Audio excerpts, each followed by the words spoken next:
ग्रहों का संबंध हो गया, मित्रता शत्रुता नक्षत्र राशि ग्रह भाव हो गया।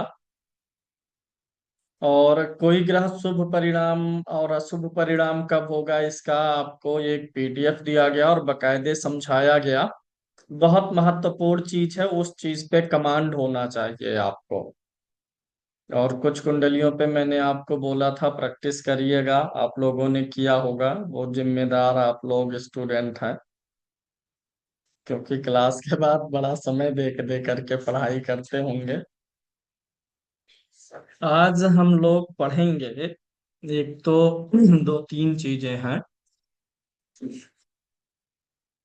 एक तो दो राशियों के स्वामी, ग्रह दो राशियों का स्वामी होता है तब। दूसरा, जिसको केंद्राधिपति दोष बोलते हैं। तीसरा, ग्रहों की अवस्था डिग्री के अनुसार। इन तीन कॉन्सेप्ट को आज मैं क्लियर करूंगा।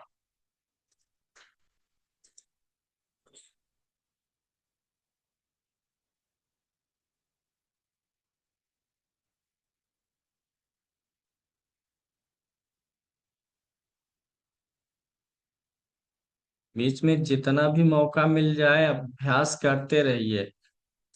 स्वाध्याय ही आपको सफलता दिलाएगी, महान आप उसी से बनेंगे।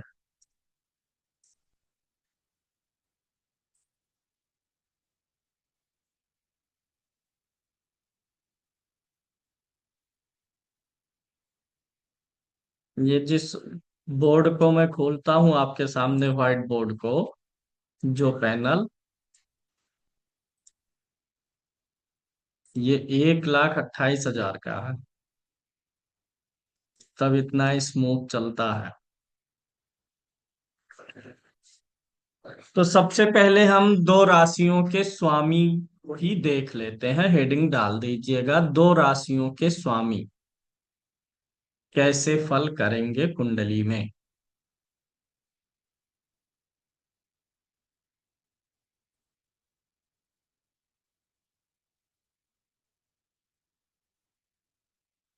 दो राशियों के स्वामी में देखिए, ग्रह की एक राशि किसी अच्छे भाव में पड़ती है और एक बुरे भाव में, यानी बेसिकली 6, 8, 12 में पड़ती है।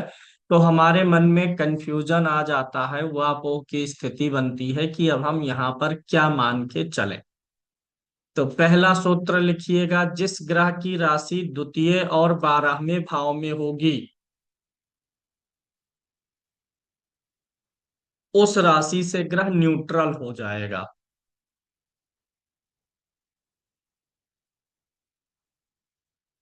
द्वितीय और 12वें भाव में जो राशि पड़ेगी उससे न्यूट्रल हो जाएगा।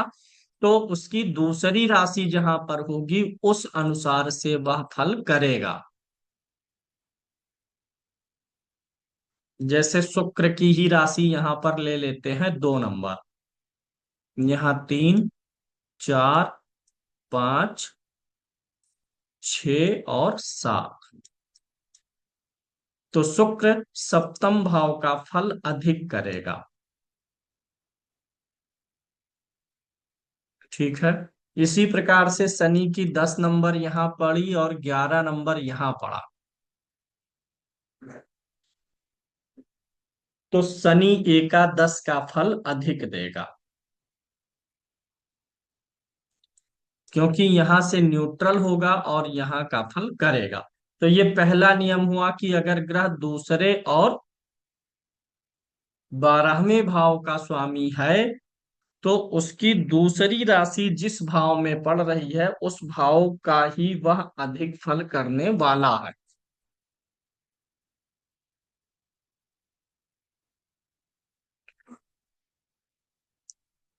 जैसे यहीं पर चेंज करते हैं शनि की राशि को। शनि जो है 10 नंबर यहाँ हो गया, 11 नंबर यहाँ हो गया। तो अब शनि कहाँ का फल करेगा, यहाँ का। यहाँ से क्या हो गया, न्यूट्रल हो गया। तो जिस ग्रह की राशि दूसरे भाव और 12वें में पड़ेगा वहां पर इस हिसाब से देखिएगा। दूसरा यह है, अब बात बचती है छठे और आठवें में किसी ग्रह की कोई राशि पड़ रही है, जैसे शनि की इसी राशि को देखें तो यहाँ 10 पड़ेगा, यहाँ 11 पड़ेगा। तो यहाँ से पंचम का स्वामी हो करके अच्छे भाव का स्वामी, और यहाँ से छठे का स्वामी हो करके बुरे का स्वामी। ऐसे यहाँ पर भी हो जाएगा 10 और 11, एक अच्छे भाव का स्वामी है, एक बुरे भाव का। ऐसे अगर कर्क लगन लेंगे तो बृहस्पति की धनु राशि यहाँ पड़ेगी, मीन राशि यहाँ पड़ेगी। एक राशि अच्छे भाव में, एक बुरे में। अब अगर ये द्वितीय और द्वादश का नियम तो यहाँ लागू नहीं होगा, क्योंकि गुरु की राशि द्वि और द्वादश में नहीं, 6 और 9 में पड़ रही है। अब ऐसे सिद्धांत के लिए आपको यह समझना होगा, ग्रह जिन भाव का स्वामी है फल तो हर भाव का देगा, क्योंकि कभी भी कोई भाव भाव भाव फल शून्य तो होगा नहीं। ग्रह स्वामी है तो उसका फल देगा ही देगा। अब यहाँ पे नोट करिएगा कि ग्रह की जो मूल त्रिकोण राशि है, मूल त्रिकोण वाली जो राशि जहां पड़ेगी, उसका फल जो है वह 70% देगा, और दूसरे का फल 30% देगा। जब कोई ग्रह दो राशि का स्वामी हो तो उसकी मूल त्रिकोण राशि जिस भाव में होगी, उस भाव से जुड़ा 70%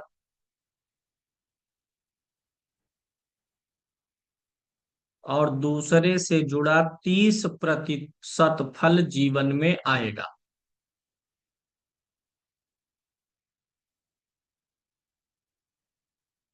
ये हो गया। अब जैसे मान लीजिए शनि यहाँ का स्वामी है और यहाँ का स्वामी है, दोनों जगह का स्वामी हो गया। मूल त्रिकोण राशि शनि की कहाँ है? छठे में। मूल त्रिकोण राशि शनि की यहाँ है। इस भाव का फल कितना देगा? 70%। इसका मतलब यह नहीं है कि बुरा ही देगा, छठा भाव बुरा ही देगा ऐसा नहीं है। जो आपको लिखाया गया, बताया गया पीड़ित और बलि का, उस सिद्धांत के आधार पर ही आपको पता चलेगा कि बुरा देगा कि नहीं। अगर वह पीड़ित होगा तो पंचम का स्वामी होके भी बुरा देगा, पीड़ित नहीं होगा तो छठे का स्वामी होकर के भी अच्छा फल देगा। तो यहाँ पे 70% फल आपको छठे भाव के स्वामी के रूप में, जैसा उसके पास बल होगा, देगा। सवाल आएगा कि अब मान लीजिए शनि की दशा आ गई, शनि अपनी दशा में इन दोनों भावों का फल देगा। अपनी दशा में ग्रह उस भाव का फल पहले देगा जिसकी जिसमें उसकी पहली राशि पड़ती है। पहले मकर वाला फल दे लेगा 30%, बाद में दशा में 70% फल इसका देगा। यानी कुंडली में किसी भी ग्रह की राशि जो दो राशि का स्वामी है, पहली राशि उसकी जहां पड़ेगी पहले उसका फल देगा दशा में, बाद में दूसरी राशि का देगा। अब इसी को यहाँ पे करते हैं, ये ऐसे हो गया। यहाँ पर शनि अष्टम का स्वामी हुआ और नवम का फल कितना देगा? 70%। और अष्टम का कितना देगा? 30%। पहले कौन सी राशि किस भाव वाली पड़ रही है? अष्टम वाली। दशा में जब आएगा तो पहले अष्टम वाला 30% दे लेगा, बाद में इसका देगा।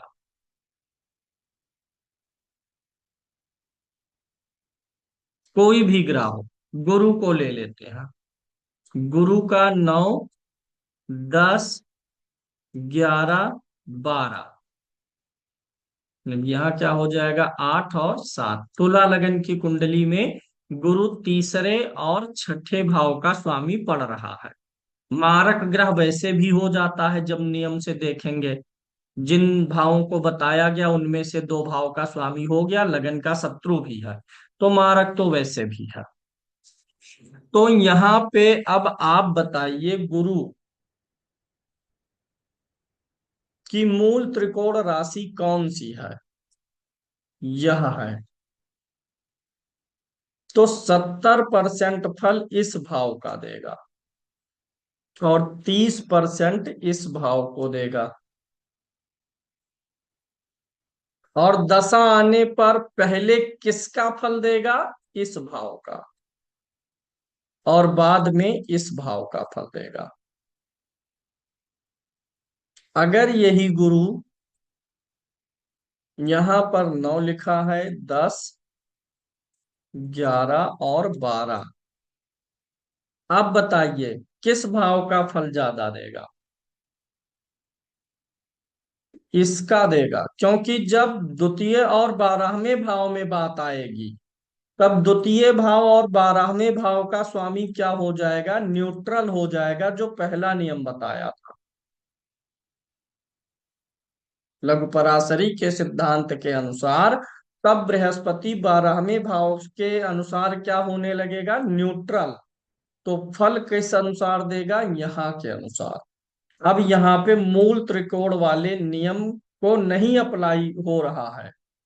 यानी जब ग्रह की राशि द्वितीय और द्वादश में है, तो दूसरे भाव में उसकी जो राशि पड़ रही है उस अनुसार, और जब द्वितीय द्वादश में नहीं है तब मूल त्रिकोण देखना है। दशा आने पर जो राशि उसकी पहले आती है वह जिस भाव में होगा उस भाव का फल पहले, और बाद वाली राशि जिस भाव में होगा उसका फल बाद में। भले ही ग्रह छठे का स्वामी हो, 8वें का, 12वें का, तो इसका मतलब यह नहीं है कि वह अशुभ ही फल देगा। देखेंगे उसके ऊपर कितनी शुभता वाली चीजें लागू हैं, कितनी नहीं लागू हैं। ध्यान दीजिएगा, आपके 12वें भाव का स्वामी मान लीजिए शुभ कर्तरी में है, और वहीं लग्नेश जिसको हम बहुत अच्छा मानते हैं वह पाप कर्तरी में है। तो 12वें का दशा अच्छी चली जाएगी शुभ कर्तरी में होने के नाते। वो अशुभ तो था, लेकिन उसके शुभ कर्तरी में आने के नाते दूसरे ग्रहों ने उसको शुभ बना दिया। वो अशुभ है, लेकिन उसे शुभ बना दिया अन्य ग्रहों ने। लग्नेश जो कि शुभ था, पाप कर्तरी में होने के नाते दो अन्य ग्रहों ने उसे पापी बना दिया। तो भाव शुभ होने के बावजूद भी, जैसे पहले पिक्चर में देखते थे हिंदी फिल्मों में, क्या होता था कि मान लीजिए हीरो है, हीरोइन है, वो अच्छा इमेज दिखाया जाता है, उसका पता चला कि अ, हीरो के किसी घर वाले को विलेन ने किडनैप कर लिया, और फिर उससे जबरदस्ती गलत काम करवाया गया। हमारा ऐसा बहुत पिक्चर आता था पहले ना, पहले के समय के पिक्चर ऐसे बनते थे। पता चला कि वो अमीर बाप है, प्रेमी प्रेमिका दोनों में फूट डलवाने के लिए बाप ने कहा अगर तुम हाँ कर दोगी तो वो इसको मरवा देंगे, ये वो करेंगे। तब लड़की बदल जाती थी, लड़की तो शुभ थी लेकिन पाप प्रभाव, पाप कर्तरी में आ गई, तो बातें बदल दी ताकि प्रेमी सुरक्षित रहे। तो वही चीज यहाँ पर है कि कोई ग्रह भले ही शुभ भाव का स्वामी है, लेकिन जब उसके ऊपर पाप प्रभाव आने लग गया तो वो शुभ फल नहीं दे पाएगा, दूसरों से इन्फ्लुएंस्ड हो गया है। ग्रह बुरे भाव का भी स्वामी हो करके अगर अच्छे इन्फ्लुएंस में आया है तो वो भी शुभ फल दे जाएगा। तो ये हो गया आपके दो राशियों के स्वामी का फलादेश, ज्यादा झाम नहीं है। दो ही बातें हैं, द्वितीय और द्वादश में राशि पड़ रही है किसी ग्रह की, तो उसकी अगली राशि जिस भाव में है उस अनुसार फल देगा। अन्य में मूल त्रिकोण राशि देखना है। मूल त्रिकोण राशि जहां है उसका 70%, दूसरे का 30%। पहले फल दशा में ज्यादा उसी राशि का देगा जो राशि कुंडली में पहले आ रही है। जैसे शनि यहाँ और यहाँ का स्वामी हुआ, शनि की दशा आएगी तो पहले अष्टम भाव का फल देगा, बाद में इसका देगा, क्योंकि ये राशि पहले पड़ गई है। फल शुभ देगा कि अशुभ, ये सिर्फ इस आधार पे नहीं डिसाइड करेंगे कभी भी। किसी को प्रिडिक्शन दे रहे हैं या बता रहे हैं आ गया कि तुला लगन में गुरु मारक है, तो मारक मतलब अब वो सब कुछ चौपट करेगा, ऐसा कुछ भी नहीं है। मारक तभी मार पाएगा जब मारने की स्थिति में रहेगा, पीड़ित रहेगा तभी, अशुभ रहेगा कुंडली में तभी। अन्यथा वो मारक बना बैठा रहेगा, बंदूक लिए घूमता रहे उस वो, और आपकी मुलाकात ही नहीं होनी है, आपकी सिक्योरिटी टाइट है, तो बंदूक लेके घूमे, मार ही नहीं पाएगा। मार तो तब पाएगा जब उसे अवसर मिले ना बंदूक चलाने का, तो वो अगर पीड़ित है ग्रह तब अशुभ फल देगा। ये हो गया। दूसरा आता है केंद्राधिपति दोष। यह बृहस्पति के लिए लागू होता है। कुंडली में चार घर केंद्र होते हैं, पहला, चौथा, सातवां और दसवां, इसको क्या बोलते हैं? केंद्र बोलते हैं। अधिपति मतलब क्या होता है? स्वामी होता है। केंद्राधिपति मतलब केंद्र स्थानों के स्वामी को क्या बोलते हैं? केंद्राधिपति बोलते हैं। एक नियम समझ लीजिएगा, अगर कोई ग्रह, इसमें केंद्राधिपति दोष में लगन को हटा देंगे क्योंकि ये त्रिकोण भी है, तो लगन को हटा दीजिए, ठीक है। क्योंकि ये केंद्र त्रिकोण दोनों है, तो लगन से केंद्राधिपति दोष नहीं देना है। क्योंकि एक जगह से ये केंद्र बनेगा, एक जगह से त्रिकोण बनेगा, एक जगह से माइनस, एक जगह से प्लस, दोनों कट जाता है, गणित में पढ़े होंगे। जोड़िए, -5 में +5 करिए, दोनों कट जाएगा। तो केंद्र का जब स्वामी होगा बृहस्पति, लगन का स्वामी जब होगा, तो लगन मतलब केंद्र भी है त्रिकोण भी है। केंद्र का मानेंगे तो केंद्राधिपति दोष लगा, फिर त्रिकोण का भी है तो वो दोष कट गया। यानी बचे तीन स्थान, चौथा, सातवां और दसवां। नियम क्या है कि अगर कोई शुभ ग्रह त्रिकोण का स्वामी होके केंद्र में जाए, शुभ ग्रह विष्णु लक्ष्मी स्थान का स्वामी हो जाए, यानी त्रिकोण का, और केंद्र में जाए, तो वो बड़ा शुभ फल देता है। त्रिकोण का स्वामी होके केंद्र में कौन जाए? शुभ ग्रह। और इसी का अपोजिट करिए, कोई पाप ग्रह, क्रूर ग्रह केंद्र का स्वामी होके त्रिकोण में आए तब शुभ होता है। यानी शुभ ग्रह जो है त्रिकोणों का स्वामी होकर के केंद्र में चला जाए, जैसे बृहस्पति नवम भाव का स्वामी हो गया। कर्क लगन की कुंडली लीजिए तो बृहस्पति नवम भाव का स्वामी हो गया, और अब यह आकर के किसी केंद्र में बैठे तो अच्छा फल देगा। त्रिकोण का स्वामी होकर के आएगा केंद्र में तो अच्छा है। इसी का अपोजिट क्रूर ग्रह के लिए होता, जैसे मंगल यहाँ का स्वामी है और आ करके त्रिकोण में बैठे, केंद्र का स्वामी होके त्रिकोण में, तो अच्छा फल देगा। अब एक चीज और यहीं पर, दो राशियों में छूटा हुआ, उसको भी समझ लीजिए। शनि की एक राशि यहाँ है, दूसरी राशि यहाँ है। शनि पंचम और खष्टम दोनों का स्वामी है। अगर आप शुभ और अशुभ रूप में देखें भावेश के अनुसार, कि शनि को हम क्या माने, कारक माने कि ना माने, पंचम के अनुसार, और छठे में यहाँ पर है। हमेशा याद रखिएगा कारक ही होगा, क्योंकि लगन, जब भी अनिर्णय वाली स्थिति आए कि ग्रह एक अच्छे एक और एक बुरे का स्वामी है, तो तुरंत देखिए लगन से उसकी मित्रता, लगन की मित्रता है तो कारक। तो शनि यहाँ 10 और 11 पंचम और खष्टम का स्वामी जब होगा तो लगन का मित्र ही रहेगा, इसलिए उसे अच्छा ग्रह ही कंसीडर करना है। कोई भी ग्रह जो लगन का मित्र होगा उसे हमेशा अच्छा कंसीडर करना है, उसके अच्छे भाव के अनुसार ही लेना है, वो फल देगा। बुरे भाव का भी जो स्वामी है ना, उस बुरे भाव के फल को भी आपके जीवन में किसी ना किसी प्रकार से लाभकारी बना देगा। जैसे छठा क्या है, विवाद का, तो पता चला विवादों से आपको लाभ दे देगा। आठवां क्या है, गूढ़ चीजें हैं, रहस्यमयी चीजें हैं, उससे लाभ दे देगा अगर वह लगन का मित्र है। शत्रु होगा तब विवाद से लाभ नहीं देगा, लेकिन विवाद दे देगा। अब आइए, केंद्राधिपति दोष बृहस्पति के ऊपर अप्लीकेबल है। अगर बृहस्पति लगन का भी स्वामी है तब केंद्राधिपति दोष से मुक्त कर देंगे उसे। जैसे बृहस्पति की 9 नंबर की राशि यहाँ या 12 नंबर की राशि पड़ेगी, तो बृहस्पति केंद्र के साथ साथ त्रिकोण का भी स्वामी हो जाएगा। तो लग्नेश होने के नाते केंद्राधिपति दोष का कुछ असर नहीं आता। नियम के अनुसार बनता तो है कि हाँ लगन भी केंद्र है तो बना, लेकिन चूंकि वो बैकग्राउंड में त्रिकोण भी है, तो सिर्फ कहने के लिए है, नियम से बनेगा, लेकिन जब आप प्रैक्टिकली लाइफ में देखेंगे तो वो असर करता नहीं है। दूसरी चीज,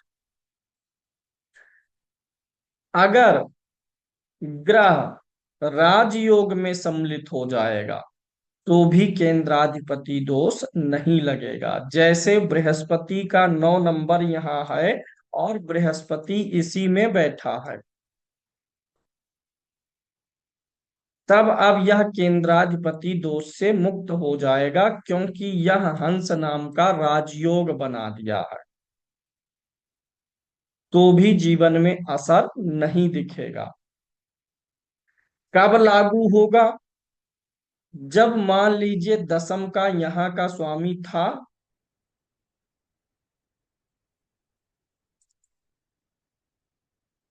9, 10, 11, 12, और अब गुरु यहाँ पर बैठ गया, अब केंद्राधिपति दोष लगेगा।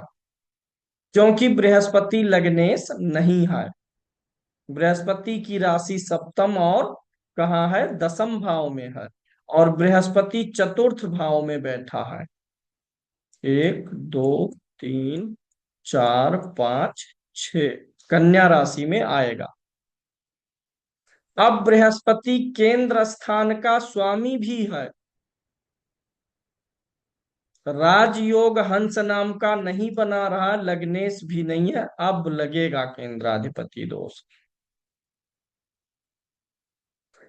जब योग पढ़ेंगे तो उसमें बताया जाएगा, हंस योग, रोचक योग, मालव्य योग, जल्दी ही उसका नंबर आ जाएगा। तो बृहस्पति के केंद्राधिपति दोष से बहुत डरने की जरूरत नहीं है। ठीक है। केंद्राधिपति दोष काम करता है कब, लगेगा तो हमेशा, लगन का स्वामी रहेगा तो भी, लेकिन काम वाम नहीं करता। काम तभी करता है, लिख लीजिए, जब बृहस्पति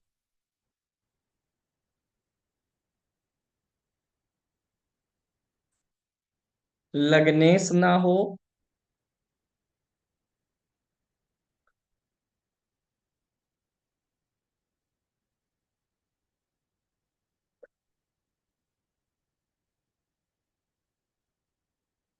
लग्नेश ना हो और केंद्र में बैठकर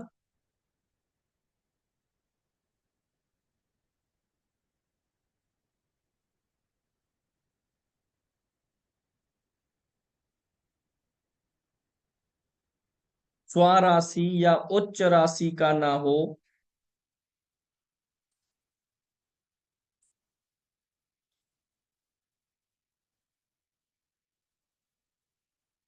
स्वराशि या उच्च राशि का ना हो,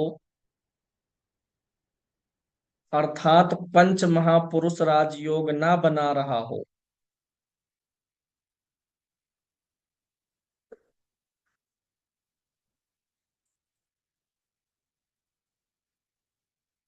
तो केंद्राधिपति दोष का असर दिखाई देता है।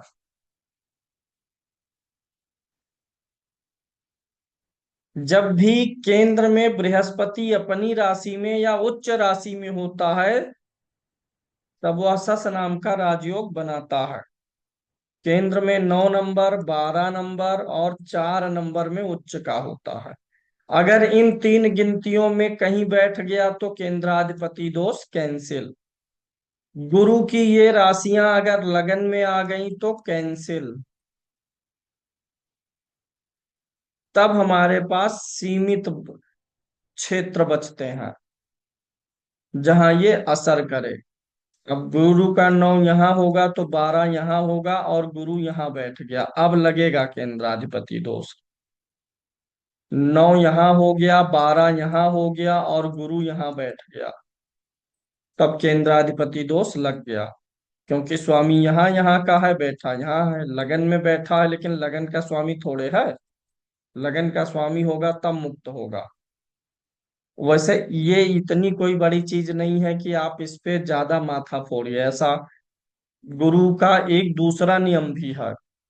अगर गुरु केंद्र में बैठ जाता है, गुरु खुद भले अशुभ हो जाए केंद्र में बैठ करके, लेकिन कुंडली के अन्य ग्रहों के छोटे छोटे हजार दोषों को खत्म करता है, एक नहीं हजार। केंद्र का बृहस्पति हो सकता है उसकी दशा अच्छी ना जाए, खराब जाए, वह खुद बुरा हो जाए, लेकिन कुंडली में बहुत सारी चीजों को सुधार के रख देता है। गुरु वैसे भी अच्छा नहीं होता है। बृहस्पति मतलब गुरु। गुरु कभी अच्छा नहीं होता है, वो सख्त होता है, डांटता है, डपटता है, उसको किसी से प्रेम नहीं होता। वह सिर्फ योग्य बनाने पे ध्यान देता है। इसीलिए गुरु की दशाएं अक्सर केंद्र में होने पर गड़बड़ चली जाती हैं। क्योंकि गुरु क्या करता है, दूसरों को ठीक करते करते दूसरों के अवगुण ले लेता है और अपनी शुभता दे देता है। जैसे दीपक, गुरु मतलब ज्ञान, ज्ञान मतलब प्रकाश। दीपक प्रकाश फैलाता है, चारों तरफ उजियारा करता है और अपने नीचे अंधकार कर लेता है। गोविंद जी ध्यान से समझिएगा, आप एक दीपक जलाइए घर में, वह एक दीपक पूरे घर के अंधेरे को दूर कर देगा।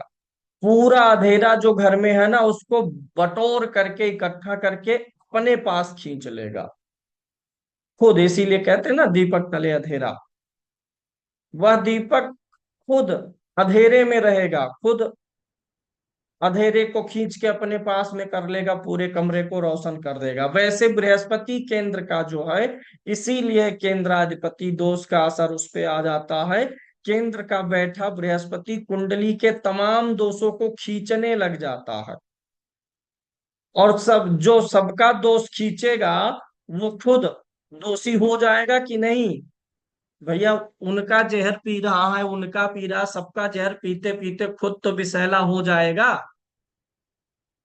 तो इसीलिए केंद्र का बृहस्पति हो सकता है उसकी दशा गड़बड़ चली जाए, वह अशुभ हो जाए, लेकिन उसने और बहुत सारी चीजों को शुभ बना दिया है। कुंडली में छोटे मोटे दुर्घटना एक्सीडेंट का योग है, केंद्र का बृहस्पति बचाएगा। कहीं बाल बाल आप बचेंगे जीवन में, जब भी देखेंगे कोई बड़ा हादसा होगा तो बाल बाल बचा लेगा। पता चला कि आप किसी गंभीर मैटर में फंस गए, मामला फंस गया, थाना पुलिस हो गया, अब घबरा गए, केंद्र का बृहस्पति है, आखिरी वक्त में हाथ रखेगा, एफआईआर नहीं होने देगा, जेल जाने से बचा लेगा। आखिरी वक्त में केंद्र का बृहस्पति बहुत मदद करता है। अगर वैसे भी देखेंगे, सौर्य मंडल में पृथ्वी की तरफ रोज कई सारे उल्का आते हैं। उल्का मतलब पत्थर आता है पृथ्वी से टकराने के लिए। बृहस्पति और चंद्रमा दो ऐसे ग्रह हैं जो उन पत्थरों को रोक लेते हैं। बृहस्पति बहुत बड़ा ग्रह है सौरमंडल में। जो भी क्षुद्र ग्रह एस्टेरॉइड पृथ्वी की तरफ बढ़ते हैं, आधा तो बृहस्पति निगल जाता है, अपने पीठ पे ठोकर खा लेता है, और कुछ चंद्रमा खा लेता है। और इस प्रकार से पृथ्वी बची है, नहीं तो अब तक बहुत सारे जो एस्टेरॉइड आ गए होते। तो रोज दो चार, जैसे सिर बाहर निकलते घर से तैसे सिर पे दो चार गिर जाते, ये जो सिर है ये बंजर बन के रह जाता। पृथ्वी का सरफेस पूरा जो है खत्म हो जाता। जैसे सौर्य मंडल में बृहस्पति पृथ्वी की रक्षा करता है ना, वैसे जातक की कुंडली में केंद्र का बृहस्पति जातक की रक्षा करता है। अब जातक की रक्षा जब वहां बृहस्पति कर रहा है, तो बताइए एस्ट्रोराइड की ठोकर अपने पीठ पे खा रहा है कि नहीं खा रहा है? तो कुंडली में भी वही होता, बृहस्पति सारे ठोकर अपने ऊपर लेता और दूसरों को शुभ करता रहता है। तो ये चीज अब दो उदाहरण मैं दे रहा हूं। अष्टम भाव का राहु कुंडली में बहुत बुरा होता है। दो लोगों की कुंडली में आठवें राहु है, मनोज जी। एक के केंद्र में बृहस्पति बैठ गया है और दूसरे के केंद्र में बृहस्पति नहीं है, दोनों के राहु के दोष में बहुत अंतर आ जाएगा।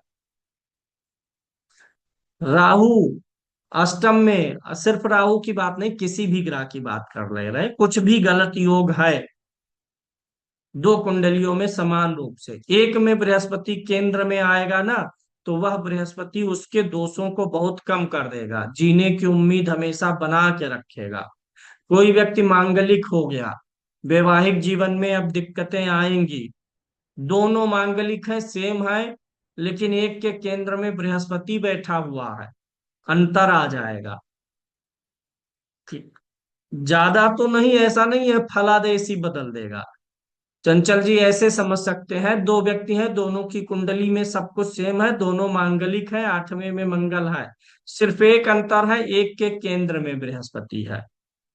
तो पता चलेगा जिसका केंद्र में बृहस्पति है, उसकी पत्नी उसको कभी कभी रियायत दे देगी कि चलो हफ्ते में संडे को झाड़ू पोछा मत करना। जिसका नहीं है उसको कोई रियायत नहीं मिलेगी, रोज वो झाड़ू पोछा करेगा, खाना बनाएगा। तो बृहस्पति इतना अंतर ला देगा।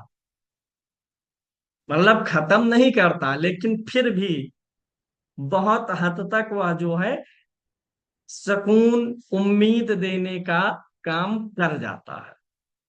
तो जहां एक तरफ केंद्राधिपति दोष है, वहीं बृहस्पति के केंद्र में होने का भी लाभ है। ये हो गया केंद्राधिपति दोष से, कुल मिला के बहुत घबराना उबड़ाना नहीं है।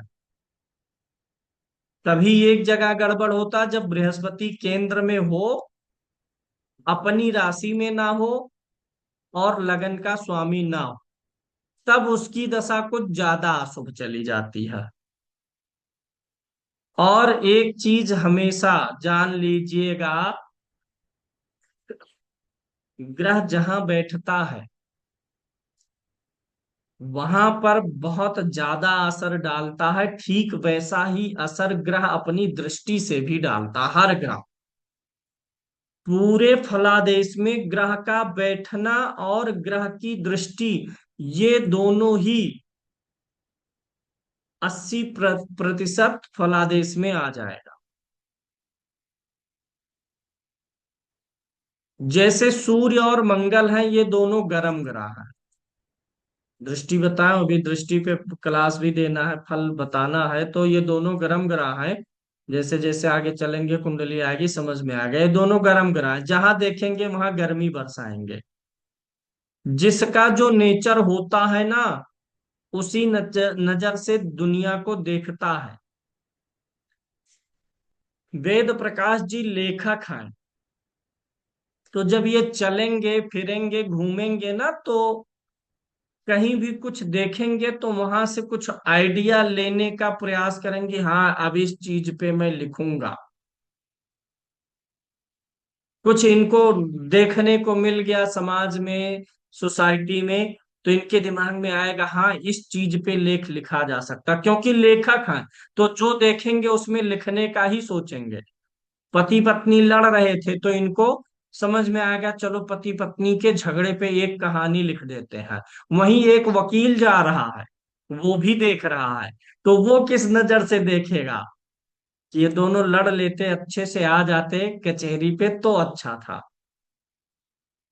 तो देखने का नजरिया कैसा होता है, व्यक्ति का जैसा स्वभाव होता है। तो जब सूर्य और मंगल पराक्रमी है, गर्म है, जहां देखेंगे वहां पे गर्मी पैदा करेंगे, ऊर्जा पैदा करेंगे। बुध क्या है? बुध बुद्धि है, तर्क है, तो बुध जहां देखेगा उस भाव से जुड़ा हुआ तर्क, बुध व्यापार है, उस भाव से जुड़ा हुआ व्यापार, उस भाव का सही इस्तेमाल करना सिखाएगा। शुक्र क्या है? भोग है, जिस भाव को देखेगा वहां पे भोग की नजर से देखेगा। चंद्रमा क्या है? ठंडापन है, मधुरता है, जहां देखेगा वहां मधुरता लाएगा। गुरु क्या है? ज्ञान है, जहां देखेगा वहां क्या भरेगा? ज्ञान की वृद्धि करेगा। तो गुरु की तीन दृष्टियां, जहां है वहां से पांचवा, सातवां, नौवां।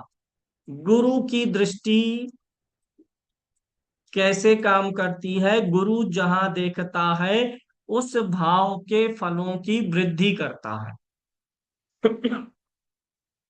शनि जहां देखता है भाव के फलों का नाश करता है, गुरु जहां देखता है भाव के फलों की वृद्धि। सबका मैं ऐसे बोल दे रहा हूं, लिखिए तो इसी में बाद में और कर लीजिएगा। सूर्य मंगल जहां देखता है वहां गर्मी पैदा करता है, पहला नोट।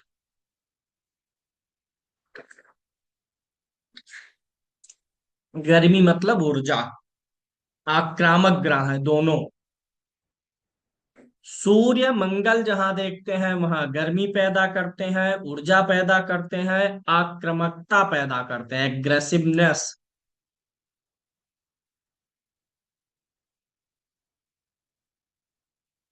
नेक्स्ट, चंद्रमा जहां देखता है वहां शीतलता पैदा करता है, सुकून पैदा करता है।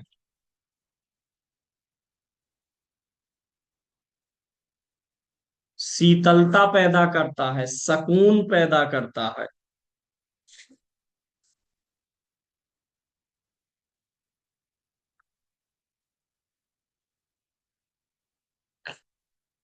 बुध जहां देखता है,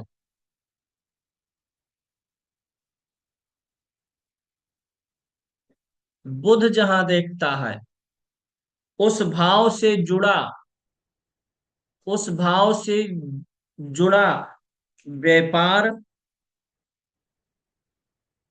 उस भाव से जुड़ा व्यापार, तर्क और विवेचन, एनालिसिस पैदा करता है, एनालिसिस की शक्ति देता है। मतलब जिस भाव को देखेगा उस भाव से उम्मीद करेगा कि ये बुद्धिमान हो जाए, तार्किक हो जाए, एनालिसिस से युक्त हो जाए।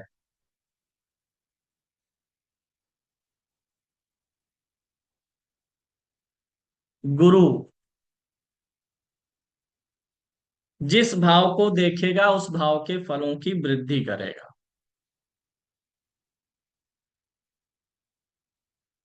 अभी लगा करके उस भाव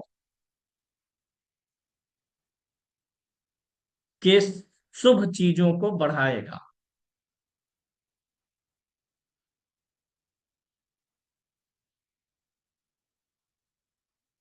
शुक्र जिस भाव को देखेगा उस भाव से जुड़ा हुआ भोग देगा, सुख देगा। शुक्र मतलब सुख, भोग। शनि जिस भाव को देखेगा फलों का, उस भाव के फलों को नाश करेगा, रोकेगा, बाधा डालेगा, अड़चन डालेगा।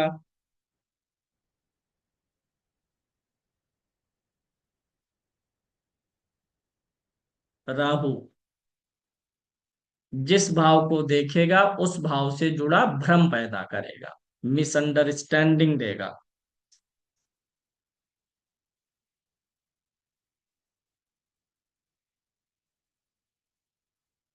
केतु जिस भाव को देखेगा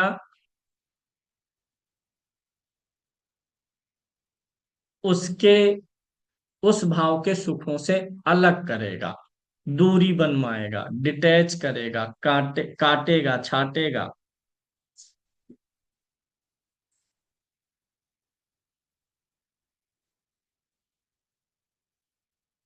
नेक्स्ट, अगला, चंद्रमा बुध गुरु शुक्र।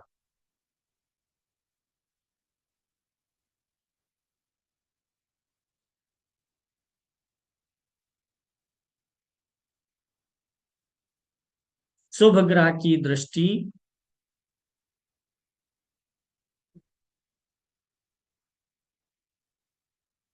किसी भाव पर या किसी ग्रह पर,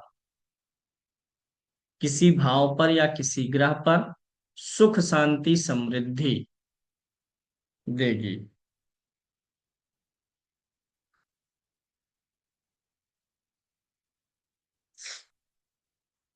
नेक्स्ट, सूर्य मंगल शनि, सूर्य मंगल शनि राहु केतु क्रूर ग्रह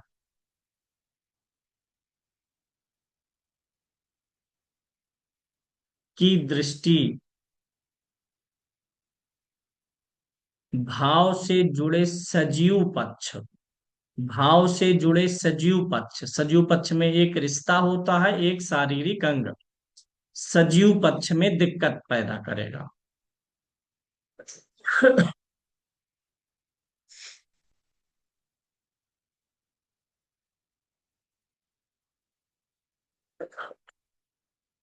देखिए इसको ऐसे अप्लाई करेंगे। चौथे भाव से क्या देखते हैं, व्यक्ति का घर भूमि भवन वाहन वैभव, यहाँ पर शुक्र बैठा है, शुक्र की दृष्टि यहाँ पर आ गई। गुरु यहाँ बैठा है, गुरु की भी नौवीं दृष्टि आ गई। चौथे घर पे कितने शुभ ग्रहों की दृष्टि है, दो। तो यहाँ पे आप प्रेडिक्ट कर सकते हैं कि व्यक्ति कम से कम दो प्रॉपर्टी खरीदेगा या दो घर खरीदेगा। घर खरीदते हैं तो जमीन भी मिलता है। एक ही भाव पर कई ग्रहों की शुभ दृष्टि पहुंच रही है, कई शुभ ग्रहों की दृष्टि, तो उस भाव का सुख बढ़ जाता है। लेकिन इसको गलत तरीके से एग्जीक्यूट नहीं करना है। जैसे चौथे पर बढ़ा पड़ा, तो चौथे से भूमि भवन वाहन देखते हैं ना, तो ये कई सारे जीवन में हो जाएंगे। ये सातवां घर है, यहां से क्या देखते हैं, पत्नी जीवन साथी को। तो अब यहां भी कई शुभ ग्रहों की दृष्टि पड़ेगी तो खुश मत हो जाइएगा। नहीं तो देखिए सातवें में आपके कई ग्रह देख रहे हैं तो खुश हो जाइए, गुरुजी बताए हैं। अब तो एक और आएगी। गुरु यहाँ से देख रहा है, यहाँ से मान लीजिए शुक्र देख रहा है, शुक्र की सातवीं होती है। गुरु यहाँ है, नौवीं दृष्टि डाल रहा है। तो जो एक है ना वही बहुत अच्छा चलेगा। ना कि यहाँ पर कहिएगा गुरुजी कहे थे शुभ ग्रह देखेगा तो उन चीजों का मल्टीप्लाई करके सुख देगा, तो एक पत्नी आएगी और साली भी आकर के घर बैठ जाएगी, ऐसा नहीं है। जैसे चौथे पर ही लें, तो चौथे से माता को भी देखते हैं। शुभ ग्रह की दृष्टि क्या करेगी, माता के सुख को बहुत सुंदर बना देगी, माता के सुख स्वास्थ्य को। सातवें पे मतलब शुभ ग्रह की दृष्टि भाव से जुड़े हुए सजीव पक्ष का सुख स्थिर रखता है जीवन में। एक ही सुख रहेगा, स्थिर रहेगा, शानदार रहेगा। और जो उस भाव से जुड़ा निर्जीव पक्ष होगा उसको मल्टीप्लाई करेगा। चौथे से घर गाड़ी जमीन, और सातवें से व्यापार को मल्टीप्लाई करेगा। पत्नी नहीं मल्टीप्लाई करेगा। मल्टीप्लाई अगर करना है सातवें में तो क्रूर ग्रह की दृष्टि चाहिए। शनि देख रहा है, मंगल देख रहा है, दो दो क्रूर ग्रह, शनि की सातवीं और मंगल की सात आठ, आठवीं आ गया। केतु भी आ गया। अब ये पहले एक छीन लेगा तब दूसरा देगा, एक डाइवोर्स कराएगा, कुछ कराएगा, पहले एक सजीव सुख को खत्म करेगा तब दूसरा देगा।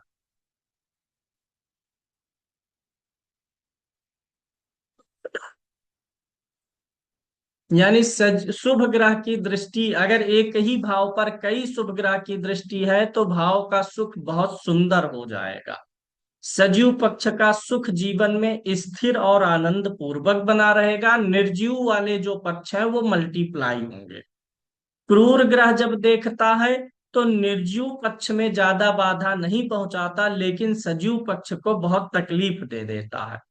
चौथे को देख रहा है तो माता का स्वास्थ्य बिगाड़ देगा, समय से पहले माता का सुख छीन लेगा। सप्तम में है तो समय से पहले पत्नी का सुख छीन सकता है,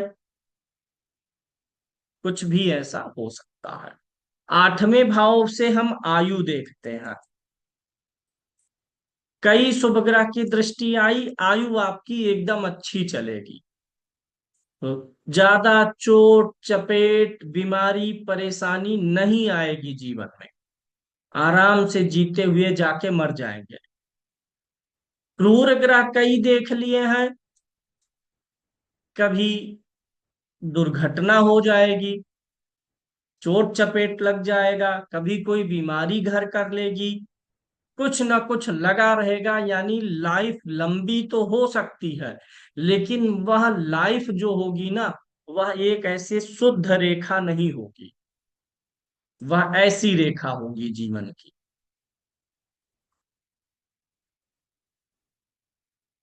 तो ये दृष्टियों का असर हुआ। अभी आपने दो राशियों के स्वामी में पढ़ा, कोई कंफ्यूजन नहीं है। दो ग्रह, अगर कोई ग्रह एक अच्छे बुरे का स्वामी है तो सीधे लगन से देख लीजिए मित्र है कि नहीं है, तो उसका शुभ फल ही जानना है। दूसरा, बृहस्पति केंद्राधिपति दोष तभी लगेगा जब वह केंद्र में राजयोग ना बनाए, यानी स्वराशि का ना हो, उच्च का ना हो। दूसरा, बृहस्पति लग्नेश ना हो, तो केंद्राधिपति दोष का असर दिखेगा, लेकिन बदले में कुछ अच्छी चीजें भी मिल जाएंगी। केंद्र का बृहस्पति कुंडली के अन्य बहुत सारे दोषों को क्या कर देगा, खत्म कर देगा। अब एक छोटी सी बात और सीख लीजिए प्रिडिक्शन के लिए, फलादेश की तरफ चलने के लिए। ग्रहों के बल में कभी कभी कंफ्यूजन होता है। जैसे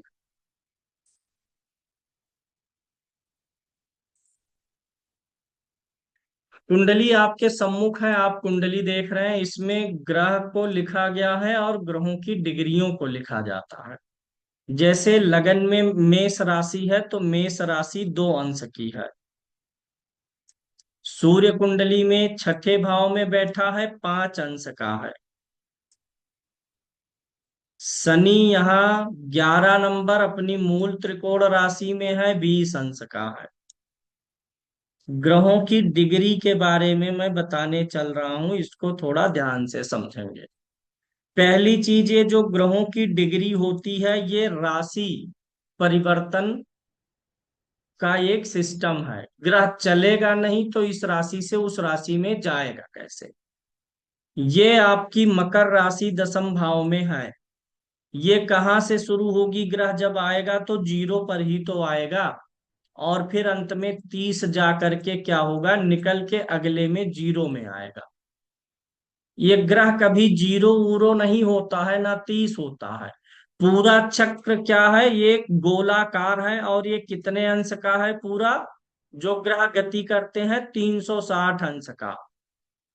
यहां से ग्रह चलेगा और हमेशा ऐसे गोल गोल घूमता रहेगा आकाश मंडल में, वो कभी जीरो और 30 उस नहीं होता। यहां से गिनेंगे ग्रह को तो यहां से जीरो से शुरू कर रहा है और यहाँ आके 360 हो गया।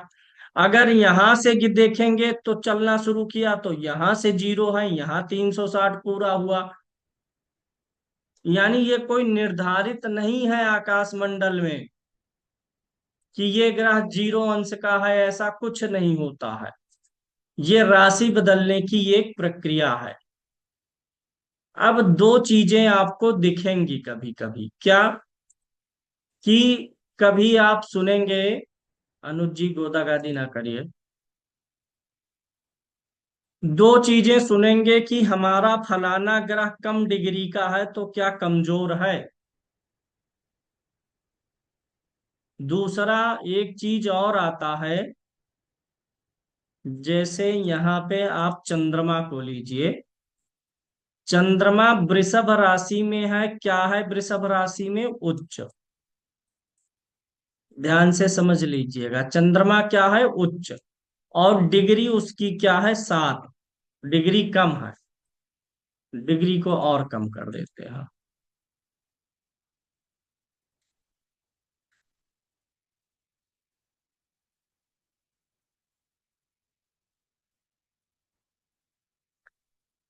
चंद्रमा को देखिए, चंद्रमा क्या है, वृषभ राशि में है। वृषभ राशि मतलब क्या हो गया, उच्च में है। और डिग्री क्या है, 3 है। तो ये तो परमोच्च के करीब में है।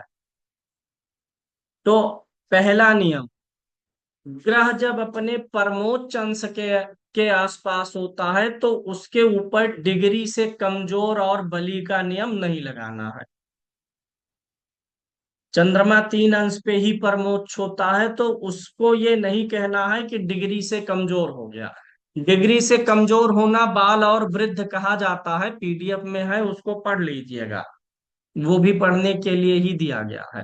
मूल कॉन्सेप्ट क्या है कि अगर किसी ग्रह की डिग्री बहुत कम या ज्यादा हो तो उसे हम कमजोर मानते हैं। जैसे बुध को देखिए 28 अंश का है, तो कमजोर मानते हैं। तो कमजोर मानने में पहला नियम यह, अगर वह डिग्री कम है या ज्यादा है, जैसे मंगल का हो गया, मंगल अधिक अंश पे परमोच्च होता है, चंद्रमा कम अंश पे होता है, तो परमोच्च डिग्री पर होने पर डिग्री से कमजोर उसे नहीं मानता है। दूसरा, अब यहाँ पे चंद्रमा को हम परमोच्च ना मानने के बजाय मान लेते हैं कि चंद्रमा की डिग्री कम है, जो मेन डाउट है उस पे मैं आ रहा हूं। अगर कोई ग्रह अच्छी राशि में बैठ गया है, यानी अपनी राशि में है, जैसे शुक्र को लीजिए, शुक्र क्या है, स्वाग्रही है, अपनी राशि में है, लेकिन जब डिग्री देखेंगे तो कम है। अब इसे क्या माने, यहां से तो लग रहा है कि शुक्र बलवान है, स्वराशि का है, लेकिन यहां से डिग्री से कमजोर है, तो अब हम क्या माने कि ये शुक्र बलवान है कि कमजोर है। इसको ध्यान से समझिएगा। कोई ग्रह उच्च है, स्वराशि का है, मतलब राशि वगैरह से अच्छा लग रहा है, भाव से अच्छा लग रहा है, डिग्री से कमजोर है, तो इसका मतलब क्या है। इसका मतलब यह है कि मान लीजिए कि मैं बहुत दुबला पतला व्यक्ति हूं, मेरी हड्डियां दिखाई दे रही हैं, मैं बहुत तंदुरुस्त नहीं हूं, शरीर से कमजोर हूं। अगर 50 किलोमीटर प्रति घंटे की स्पीड से हवा बह जाए तो मैं गिर जाऊं। लेकिन मैं किसी विश्वविद्यालय में प्रवक्ता हूं, मैं कहीं कलेक्टर हूं, किसी बड़े पद पर हूं। अब आप बताइए, शरीर से तो मैं कमजोर हूं लेकिन पद मुझे अच्छा मिला है, तो क्या आप मुझे कमजोर समझेंगे। एक जो है जिला अधिकारी है व्यक्ति, और उसकी शरीर कमजोर है, तो क्या उसकी शरीर कमजोर दुबला पतला होने के नाते आप क्या करेंगे दीपक जी, जा करके उसको गुर्रा के बात कर पाएंगे। वो तब भी बहुत पावरफुल है, उसके वहां शारीरिक बल की जरूरत नहीं है। जब ग्रह किसी राशि से और भाव से अच्छा होता है तो समझ जाइएगा कि वह ग्रह अथॉरिटी में है, पावर में है। और जब ग्रह की डिग्री कम होगी तो समझ लीजिएगा कि शरीर से दुबला पतला है। आप किसको ज्यादा वैल्यू देंगे, शरीर का बलवान होना कि पद और कद में बलवान होना, पद और कद वाला। तो इसलिए ग्रह की डिग्री, ग्रह 15 डिग्री का हो लेकिन राशि और भाव अच्छा ना मिला हो तो वो अच्छा नहीं है। मोटा है, खूब हट्ठा कट्ठा है, खूब बल लेकर के घूम रहा है, लेकिन नरेगा में काम कर रहा है। नरेगा समझते हैं, मनरेगा एक योजना है भारत सरकार की, उसमें गांव में घास वगैरह छिलना, मिट्टी खोदना, पाटना, यही सब मजदूरी वाला वर्क है। तो हट्टा कट्टा तो खूब है लेकिन काम मजदूरी का है। तो ग्रह अगर राशि और भाव से बलवान है उसको अहमियत ज्यादा देनी है। डिग्री से कमजोर होने का मतलब शरीर से कमजोर है तो उसे टॉनिक वगैरह पिला दिया जाएगा, स्टोन वगैरह पहना वहना दिया जाएगा। दूसरी चीज, उस ग्रह को कमजोर नहीं समझना है। किस ग्रह को?